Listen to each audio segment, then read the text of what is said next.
So much. A first alert for parents understanding gambling among young boys. A new research report showing that more than 1 in 3 boys gamble, with video games acting as the top way boys encounter gambling-like activities. Aisha's at the First Alert Safety Desk. Where did this report come from? Well, Emerson, it came from Common Sense Media. The nonprofit focuses on the safety of kids in this digital era. This new report, ahead of Super Bowl Sunday, reveals that video games, social media algorithms, and peers are closely associated with boys' gambling habits.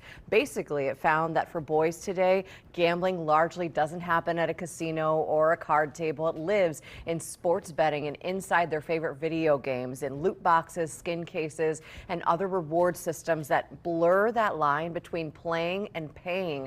The report surveyed more than 1,000 young boys ages 11 through 17 across the U.S. It found gambling is a common behavior among that age group. The report says much of the exposure to gambling in digital spaces appears to come through algorithmic recommendations. Nearly half of young boys who gamble see online material that promotes gambling. Again, it's catered to them. Common Sense Media is calling on parents, caretakers, educators, even policymakers, saying the exposure young men have to gambling warrants attention, especially because adolescents, this is really a time of heightened sensitivity to rewards and peer influences.